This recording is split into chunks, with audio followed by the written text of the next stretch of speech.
वचन दिले तू मला. मालिकेचा आजचा 28 एप्रिलचा जबरदस्त भाग. आणि मालिकेत आता खूप मोठा ट्विस्ट आला आहे प्रेक्षकांनो. म्हणजे सुरुवातीला आता हळद खोळंबलेली असते ऊर्जाची. ऊर्जाने मेसेज केलेला असतो ग्रुपवरती. तीर्थाचा तिला रिप्लाय जातो की सगळे अरेंजमेंट झाले आणि ऊर्जापर्यंत हळद पोहोचवण्यासाठी हजर होतो तो म्हणजे जीवा. आता हर्षवर्धनला त्याने असा काही उल्लू बनवला आहे ना, म्हणजे दिव्या, विजया, हर्षवर्धन तिघांसमोर इतकी फेकाफेकी केली आहे.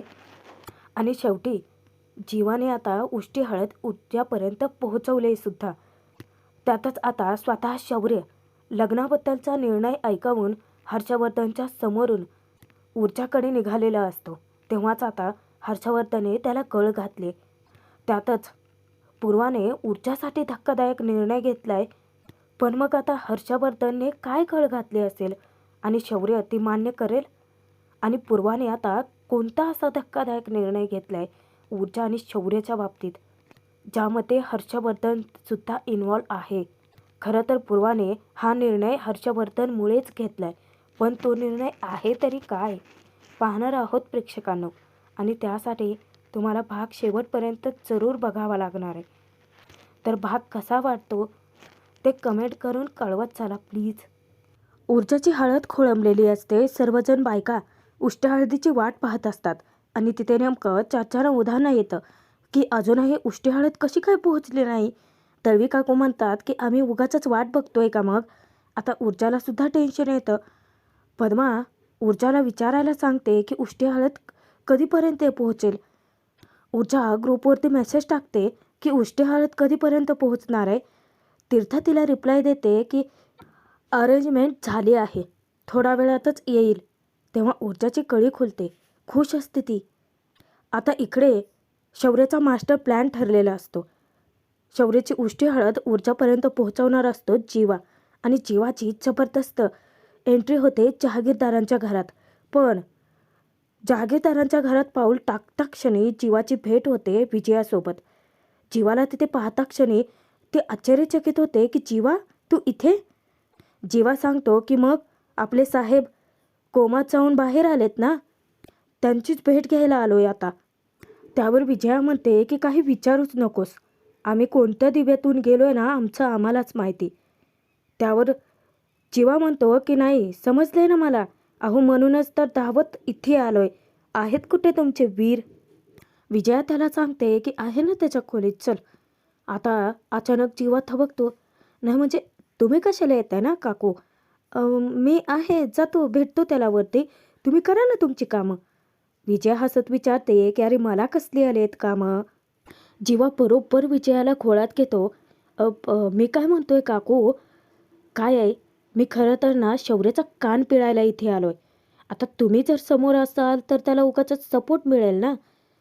आता जीवा जाणार असतो. विजया त्याला थांबवते. एक मिनिट थांब. नाही म्हणजे तू बोलशील का शौर्याशी. त्यावर जीवा हसत सांगतो की काकू अहो मी बोलायलाच तर आलोय ना. विजया म्हणते की तसं नाही आहे, म्हणजे त्याला थोडं समजवायचं होतं. तो सांगतो की समजवायलाच तर आलोय ना. त्यावर विजया विचार करते की बहुतेक याला ऊर्जाबद्दल काहीच माहिती नाही आहे काय की.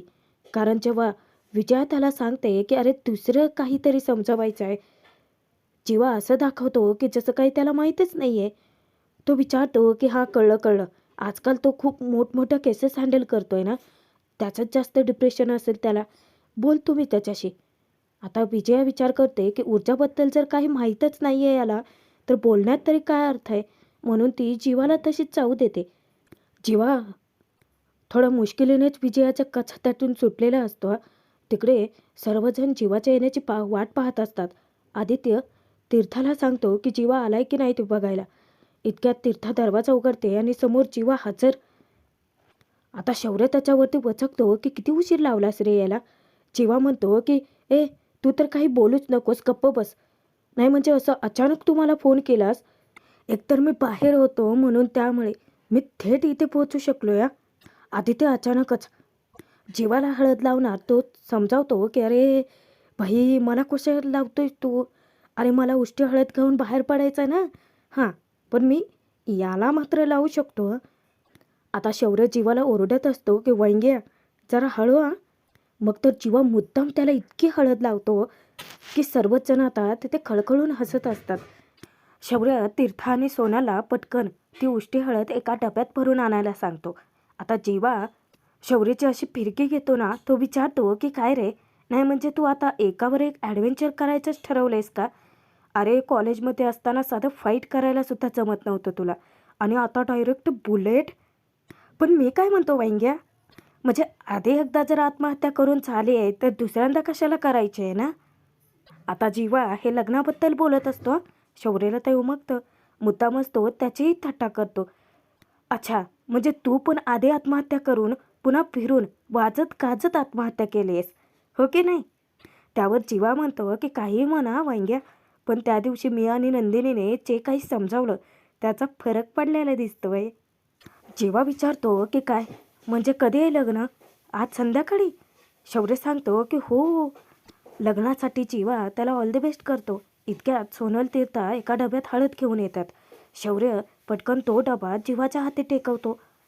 आता सोनल सांगते की आमच्या शौर्य ऊर्जा वेड्स ग्रुपमध्ये ना सतत मेसेजवर मेसेज येत आहेत की उष्टी हळद कधीपर्यंत पोहोचणार आहे, त्यामुळे पटकन जा. जीवाला आता हे इतकं आश्चर्यकारक वाटतं. तो विचारतो की भाई, तुम्ही लोकांनी व्हॉट्सअप ग्रुपसुद्धा काढलाय? कमाल आहे, कमाल आहे या तुमची. मी आणि नंदिनी जेव्हा तिसरं लग्न करू ना, तेव्हा असंच काहीतरी ॲडव्हेंचर करू. त्यावर पुन्हा सगळेजण हसत सुटतात. आता शौर्याला तो सल्ला देतो की भाई, म्हणजे आता तू लग्न कर, घरच्यांची अजिबात काळजी करू नकोस, सगळं काही सेटल होऊ देत, आणि त्यानंतर मग काय आमच्यासारखं धूमधडाक्यात वाजत गाजत लग्न कर. त्यावर शौर्य हसत म्हणतो की आयडिया भारी आहे, पण त्यावेळी तरी येशील की नाही लग्नाला? जीवा म्हणतो की जमेत असेल तर नक्की येईल. भाई, माझ्या घरी इतके राडे सुरू आहेत ना की शांतपणे कधीतरी बसून बोलू तयार आपण. आता काही सांगता येणार नाही आहे तुला. जीवा आता स्वतःच भावा म्हणून हात फैलावतो. आता शौर्य त्याला मिठी मारणार तर हा पुन्हा त्याच्यावरती ओरडतो, लांब राहा, उगाचच तुझी हळद माझ्या अंगाला लागेल, उगाचच घरच्यांना पुन्हा संशय येईल, लांब राहा. जीवा उष्टी हळद घेऊन बाहेर पडतोच तर, पण त्याचा सामना नेमकं हर्षवर्धनशी होतो. आता जीवाने एक बॅग आणलेली असते आणि त्या बॅगची चेन उघडत उघडत तो पायऱ्या उतरतो, आणि तोपर्यंत समोर येऊन धडकतो तो म्हणजे हर्षवर्धन. आता जीवा पटकन हळदीचा डबा पाठीमागे लपवतो. हर्षवर्धन विचारतो की अरे जीवा, कधी आलायस तू? अरे मी तुलाच भेटायला वरती येत होतो. त्यावर जीवा तोंडातच पुटपुटतो की म्हणजे करेक्ट वेळी बाहेर निघालो. हर्षवर्धन विचारतो की काय म्हणालास? जीवा हसत त्याच्याशी बोलतो की काय काका, काय म्हणताय तुम्ही? हर्षवर्धन शंकेने विचारतो की काय रे जीवा, शौर्याचा तू इतका जीवाभावाचा मित्र, आणि साधं त्याला बघायला सुद्धा आला नाहीस, इतका उशीर लावलास? त्यावर जीवा म्हणतो की तसं नाही आहे काका, काय लग्नानंतर सतत कोणत्या ना कोणत्या गोष्टीत अडकतच होतो ना, पण जेव्हा शौर्याला हे सगळं झालं असं कळलं ना, तेव्हा टरक निघालो इकडे. हर्षवर्धन विचारतो की म्हणजे आता काय शौर्याला भेटण्यासाठी शौर्याने सतत आजारी पडायचं आहे का? जीवा म्हणतो की काका, अहो कल्पनेतही असा विचार कधी करू नका, सगळे चांगले आणि सुखरूपच राहू देत. आता तो तेथून सटकणार. हर्षवर्धन त्याचा पिच्छाच सोडत नाही. हर्षवर्धन आता त्याच्यावर नुसता प्रश्नांचा भडीमार करतो. म्हणजे काय बोलणं चाललं एवढ्या जीवाभावाच्या मित्रासोबत? त्यावर जीवा फेकाफेकीच करत असतो. म्हणजे काय काका, त्याला ना असा उभा आडवा असा फटकारलाय ना, चांगले कान पिळलेत मी. त्याला सांगितले कंप्लीट आराम, रूमच्या बाहेरसुद्धा निघायचं नाहीस तो. आता नेमके तिथे दिव्यासुद्धा तळमळते, त्या दोघांचं बोलणं ऐकत असते. आता हर्षवर्धन तेथून जाणाऱ्या जीवाला पुन्हा थांबवतो. जीवा इतका वैतागतो, आता काय? हर्षवर्धन विचारतो की हा डबा कसला? आता जीवाला काय सांगावं कळत नसतं. म्हणजे जसं सुचल तसं फेकाफेकी याची चालू राहते या. जीवाला आता काय सांगावं सुचत नसतं. समोर त्याच्या दिव्या असते, तिच्याकडे लक्ष जातात. तो म्हणतो की बायका, बायकांचं काय ते, माझी आई. हर्षवर्धन म्हणतो की मानिनी. जीवा सांगतो हो हो मानिनी, माझी आई मला म्हणाली की शौर्य आजारी आहे, तर मग जाताना त्याच्यासाठी काय ते डिंकाचे लाडू घेऊन जा. म्हणतात ना ते की डिंकाच्या लाडूने जखमा लवकर भरून निघतात. त्यामुळे बायकांचं ना खरंच कधी काही कळत नाही या. आता थोड्याशा थापा मारल्या. आता हा पठ्ठ्या तेथून पुन्हा सटकणार. हर्षवर्धन त्याला पुन्हा अडवतो की थांब, डब्याला हळद कशी काय लागली? त्यावर आता जीवाला काय उत्तर द्यावं सुचतच नसतं. त्याची पोबडी वळते. आता घाम फुटलेला असतो हा चक्क त्याला. तेव्हा तो सांगतो की माझी आई मानिनी, मी निघालो होतो. असा दरवाज्यात पोहोचलो की पाठीमागून आवाज आला, जीवा इकडे ये, किचनमध्ये चल म्हणे. गेलो किचनमध्ये तिच्या मागे मागे. बघतो तर काय, म्हणजे असं सगळं सुगरणपणा सगळा असा पसरलेला होता. म्हणजे अ, लाडू म्हणू नका, कैरीचं पन्हं म्हणू नका, अ, आंब्याची डाळ म्हणू नका, इतके सगळे लाजवाब पदार्थ तिने बनवले होते. राहवलंच नाही मला. आंब्याची डाळ, त्याच्यावरती असं तुटून पडलो मी. आणि खाता खाता तिने मला सांगितलं की आपल्या शौर्यासाठी हे लाडू घेऊन जायचे आहेत. मग काय, लाडू भरायचे तर ते आंब्याची डाळ खात होतो ना, तर खाता खाता ते असं पुसलं. बहुतेक माझ्या हाताच्या अंगठ्याचा मार्क लागला आहे त्याच्यावरती. हां, आता आलं लक्षात. ते अंगठ्याचाच मार्क आहे माझ्या. तसाच मी घेऊन आलो ना. आता जीवाने कसंबसं तरी फेकाफेकी करून अर्धी लढाई जिंकलेली असतेच. आता तो हर्षवर्धनच्या तावडीतून निसटणार. हर्षवर्धन विचारतो की थांब, लाडू द्यायला आला होतास ना शौर्याला, मग डबा का परत घेऊन जातोयस? दिव्याला सुद्धा एक वेगळाच संशय असतो. त्यावर जीवा पुन्हा फेकाफेकी करतो. नाही, म्हणजे ते शाळेतल्यासारखं सांगितलं ना आईने मला की जीवा येताना डबा परत घेऊनच यायचा. लाडू दिले शौर्याला मगाशीच. विजया, तुमची बायको विजया काकू. तर आईचं असं म्हणणं होतं की आज जर डबा तिथे राहिलं तर उगाच 4-5 पदार्थ ती करत बसेल आणि मग काय, आपल्याकडे पुन्हा 7-8 डबे येतील. हर्षवर्धन शांतपणे म्हणतो की अरे मग चांगलेच आहे ना, उलट डबा देण्याच्या बहाण्याने का असते ना, आम्हाला पण 4-5 पदार्थ खायला मिळाले असते. आता दिव्यासुद्धा जीवाच्या हात धुवून मागे लागते. ती डबा मागते. हर्षवर्धन दिव्याला तो डबा आत नेऊन ठेवायला सांगतो. आता दिव्या त्याची आज्ञा पाळते. पण जीवा अचानकच ओरडतो की नको. ती टचकते. नाही म्हणजे कशाला? माझी आई तुम्हाला माहिती आहे ना, ते हे उगाचच ओरडत बसेल हो मला. नंतर पुन्हा तिचं ऐकावं लागेल की जीवा, तुला साधं एक काम सांगितलं होतं तर तेही जमत नाही का रे तुला? कशाला काका? त्यावर हर्षवर्धन आधी तर रागात बोलतो की जीवा, मला अजिबात हे सगळं पटलेलं नाही आहे. आंब्याची डाळ, मानिनीने चक्क आंब्याची डाळ बनवली आणि आम्हाला पाठवलीसुद्धा नाही. त्यावर जीवाच्या जीवात जीव येतो आता. मानिनीला सांगा तू, हे अजिबात पटलेलं नाही आहे. त्यावर जीवा शब्द देतो की काका, यावेळी राहिलं, पण नंतर ना आंब्याची डाळ, कैरीचं पन्हं, लोणचं सगळं काही घेऊन येतो. पण आता निघतो बाबा मी. विजया येते आणि जेवणासाठी आग्रह धरते. जीवा पटकन बहाणा करतो की नाही नाही नाही नाही नाही, काकू मला जावं लागेल, माझा मित्र वाट बघतोय. एकतर शौर्यासाठी मी धावत पळत इथे आलो, आता त्याच्याशी बोललो, भेटलोय त्याला. पटकन जातो आणि जीवा तो डबा घेऊन आधी तर तेथून सटकतो. पण थोडक्यात वाचलेत हा हे सगळे. आता तिथे असणारी दिव्या विचार करते की कमाल आहे यार लोकांची. नाही म्हणजे घरात काय चाललंय ते सगळं बाहेर पडू नये म्हणून यांची आंब्याची डाळ वगैरे काय नाटकं चालले आहेत. तिला एक संशय येतो की जीवा जर शौर्याचा इतका जिगरी यार आहे तरीसुद्धा जीवाला शौर्य आणि ऊर्जाबद्दल काहीच कसं माहिती नाही आहे. तिकडे आता चर्चानं उधाण आलेलं असतं. ऊर्जाची हळद खोळंबलेली असते. सर्व बायका नुसतं त्यांचं डोक्याला भुनभुन करत असतात. आता पद्मा पुन्हा एकदा ग्रुपवरती विचारायला सांगते. इतक्यातच तो चहावाला जीवाला घेऊनच तिथे हजर होतो. ऊर्जाला तो सांगतो की हे भरतनगर क्रमांक 7 चाळ शोधत फिरत होते ना, मी गेलो होतो यांना रिसीव्ह करायला, घेऊनच आलो यांना. आता तो येतो आणि ऊर्जापाशी बसतो. आधी तर तो माफी मागतो की सॉरी सॉरी, मला यायला उशीर झाला. बरं मी शौर्याचा मित्र जीवा, मीच हळद घेऊन आलो आहे तुमचे. त्यावर ऊर्जा म्हणते की बरं झालं तुम्ही आलात. जीवा विचारतो की तुम्ही? ए तुम्हाला जीवा म्हणलीस तरी चालेल हा. जीवा आता लग्नासाठी ऊर्जाचे सुद्धा अभिनंदन करतो आणि तिच्या कानात कुजबुजतो की नाही म्हणजे तुझ्याबद्दल मला सगळं शौर्याने सांगितलं या. आणि मी काय म्हणतो काकू, अहो शौर्य कॉलेजमध्ये असताना साधा एका मुलीकडेही टुंकून बघत नव्हता आणि आता काय ॲडव्हेंचर लग्न वगैरे. भारी आहे तुमचं, कमाल, फिल्मी स्टाईल लग्न वगैरे करताय. त्यावर सगळेच जण हसत सुटतात. ऊर्जाच्या कानात कुजबुजतो की बाय द वे, शौर्य मला असं म्हणाला होता की चहा आणि खारीसारखं एकजीव व्हायचं असतं. त्यावर तळवी काकू विचारते की चहा आणि खारीचं काय? जीवा म्हणतो की काकू, अहो ते शौर्य आणि हिचं सिक्रेट आहे. पुन्हा सगळ्या बायका हसायला लागतात. आता पूर्वा जीवाला थांबवते की बसा मी तुमच्यासाठी चहा आणते. जीवासाठी आता हे फॉर्मॅलिटी वगैरे नको असतात हा.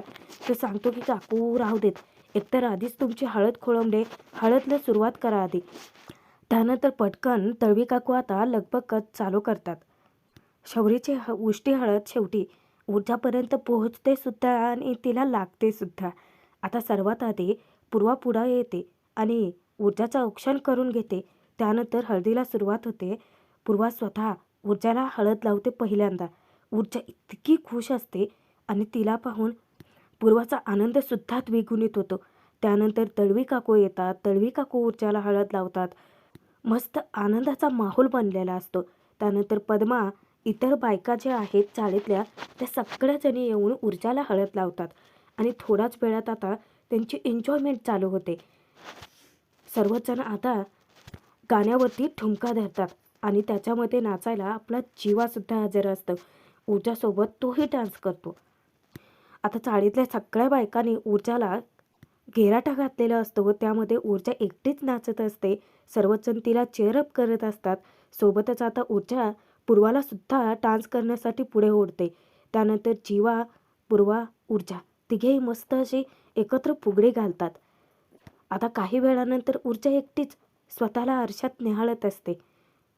ऊर्जाचा आनंद गगनात मावेनासा होतो. विचार करते की माझा विश्वासच बसत नाही आहे शौर्य, की आज रात्री तुझ्यासोबत माझं लग्न होणार आहे.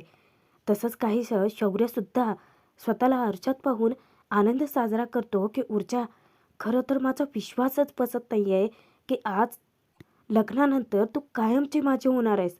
आता इतक्यातच पुढची सगळी घाई गडबड चालू होते. आजी शौर्यला लग्नाचे कपडे घालायला सांगते. त्यात आता शौर्याची हळद तीर्था पुसणार, तर तो तिची थट्टा करतो. तिला चिडवतो की ए, तुझा हात तरी पोहोचणार आहे का? तू केवढी, मी केवढा लहान कुठली? त्यावर लगेचच तीर्था चिडते, रुसते. उगाचच जास्तीचं तोंड नको चालवूस, त्यापेक्षा हात चालव, लग्नाला उशीर होईल नाहीतर. आता तीर्था वैतागते. ती गळ घालत असते की आजी, दादा, मला पण जायचं आहे लग्नाला, पण कसं करायचं, बाहेर कसं पडायचं? त्यावर आदित्यसुद्धा टेन्शनमध्ये असतो की काहीतरी करावं लागेल. पण तीर्था, काही जरी बहाणा करून बाहेर पडलो तर डॅडला संशय येणारच आहे ना. बघू, काहीतरी करू, पण आधी याचं बघावं लागेल ना. याची सगळी तयारी करा, त्याच्या बॅगा भरा आणि गुपचूप गाडीत नेऊन ठेवा. तीर्था म्हणते की दादा, नको काळजी करू, सगळं डन आहे. इकडे आता ऊर्जा चेंज करायला जाणार. समोरून पूर्वा येते. तिला सांगते की बस थोडा वेळ, मला बोलायचं आहे तुझ्याशी. पूर्वा दाखवते एक नेकलेस. ऊर्जा तो नेकलेस पाहता क्षणी इतकी खुश होते. आई, अगं हा तर तुझा नेकलेस आहे ना? तेव्हा पूर्वा सांगते की हो, माझ्या आईने माझ्या लग्नात माझ्यासाठी केला होता, पण आता हा मी तुला देते. ऊर्जाचा चेहरा पडतो. ती सांगते की आई, अगं पण हा तुझा आहे ना, मला नको काही. ऊर्जा विचारते की पण आई, अगं दिवाळीच्या वेळेस दिव्याला हा नेकलेस तुझा घालायचा होता, तर तू किती ओरडली होती सगळं तिला. तो दागिना तू तिलासुद्धा दिला नव्हतास. त्यावर पूर्वा तिच्या डोक्यावरून प्रेमाने हात फिरवत सांगते, कारण हा आम्ही तुझ्यासाठी जपून ठेवला होता म्हणू. हा तुझ्या लग्नात तुला देण्यासाठी जपून ठेवला होता. हा तुझा दागिना आहे. आता तू लग्न करून जाणार आहेस, तर मग एक तरी माहेरचा दागिना अंगावरती नको आहे का? आणि ती ऊर्जाच्या तळहातावरती तो दागिना ठेवते. ऊर्जाला ते घेताना इतकं वाईट वाटत असतं. पूर्वा ऊर्जाला सांगते की हा दागिना फक्त दागिना नाही आहे बाळा, हे एक अनमोल भेट आहे. याला जीवापलीकडे जप. माझ्या लग्नात माझ्या आईने माझ्यासाठी हा दागिना केला होता. पण त्यावेळी या नेकलेसवरती घालायला कानातलेच नव्हते. आता नव्या नवरीच्या कानात खोटे कानातले कसे घालायचे? म्हणून तुझ्या बाबाने काय केलं माहिती आहे? त्यांनी थोडे थोडे पैसे साचवून ना माझ्यासाठी छोटेसे कानातले आणले. हे बघ. आणि लग्नाच्या रात्री ना आदल्या रात्री ते मला गुपचूप देऊन गेले होते. हा दागिना तू ना जीवा पलीकडे जप म्हणू. कारण हा फक्त दागिना नाही आहे, तर याच्यामध्ये माझं आणि तुझ्या बाबांचं खूप खूप प्रेम तुझ्यावरती आहे. फक्त तू सुखात राहा म्हणू. बस. पूर्वाला असं थाय मोकलून रडताना बघून ऊर्जाला सुद्धा अश्रू अनावर होतात. याच्या पलीकडे मी तुला आता काहीच नाही देऊ शकत म्हणू. तेव्हा ऊर्जा अचानक पूर्वाच्या गळ्यात पडते आणि हट्ट धरून बसते की मला नाही करायचं आहे लग्न आई. मी नाही सोडून जाणार आहे तुला कधीच कुठेच. त्यावर पूर्वाला हसू येतं. भेडी आहेस का म्हणू? अगं तू तर तुझ्या आवडीच्या जोडीदारासोबत लग्न करतेस ना. मग तू तर आता सुखात राहणार आहेस आणि मला तुझं सुख जास्त महत्त्वाचं आहे. ऊर्जाला ती आपल्या मिठीतून दूर करते, तिचे अश्रू पुसते, समजूत घालते आपल्या लेकीची. ऊर्जाला पूर्वा सांगते की कायम हसत राहायचं. तेव्हा पूर्वाला ती थांबवते आणि त्यानंतर तिने छान असं सरप्राईज गिफ्ट आणलेलं असतं पूर्वासाठी. ऊर्जा उठून कपाटातून ती पिशवी काढते आणि पूर्वाच्या हाती सोपवते. पूर्वा जेव्हा त्यातून साडी बाहेर काढते, ती आश्चर्यचकित होऊन विचारते की साडी? ऊर्जा सांगते की हो, आवडली ना तुला? तुझ्यासाठी आणली आहे मी. आम्हा दोघे बहिणींना लहानाचं मोठं करत असताना तू मात्र स्वतःला बाजूला केल्यास. कधीच स्वतःची हौस-मौस नाही बघितली आहेस. मग लहानपणापासून फक्त इतकंच वाटायचं की मला काहीतरी तुझ्यासाठी करायचं आहे. पण माझ्याकडे तरी कुठे पैसे होते म्हणा. मग थोडे थोडे पैसे जे मी साठवले होते, आज त्यातून ही साडी आणली. तुझ्या म्हणून आणली आई. आज माझं लग्न आहे. नेसशील ना? आता आपल्या लेकीने एवढं प्रेमाने पैसे साचवून इतकं छान गिफ्ट दिले म्हटल्यानंतर जगातली कुठली आई नाकारणार आहे? पूर्वा होकारच देणार आहे ना शेवटी. पण प्रेक्षकांनो, भाग जरी संपत असला तरी पुढे मोठा ट्विस्ट आला आहे. कारण आता शौर्य घरातल्यांना गळ घालत असतो लग्नासाठी चालण्यासाठी. पण हर्षवर्धन म्हणतो की तू माझ्यासाठी थांब ना. तेव्हाच आजी शौर्यला हाक मारते की चल शौर्य, आपल्याला निघावं लागेल. आता शौर्य काय करेल? नाही म्हणजे अर्थात तो ऊर्जाशी लग्न करण्यासाठी जाणारच आहे. पण पूर्वाने खूप मोठा धक्कादायक निर्णय घेतला या अचानकच. ऊर्जाला ती सांगते की आज जरी तुझ्या शौर्यसोबत लग्न होत असलं आणि तू त्याच्या घरी जात असली तरीसुद्धा तुझे सासरचे लोक, खास करून हर्षवर्धन जहागीरदार, जोपर्यंत तुला सून म्हणून स्वीकारत नाही तोपर्यंत मी तुला त्या घरात पाठवणार नाही आहे. आता हा तर खूप मोठा तिढा निर्माण झाला आहे. पण या सगळ्यांमध्ये आता शौर्य ऊर्जाचं धूमधडाक्यात लग्न होतंय कसं? त्यातच आता पूर्वाचा हा जो निर्णय आहे तो ऐकून शौर्य काय डिसिजन घेणार आहे? पाहणं तितकंच मनोरंजक ठरणार आहे.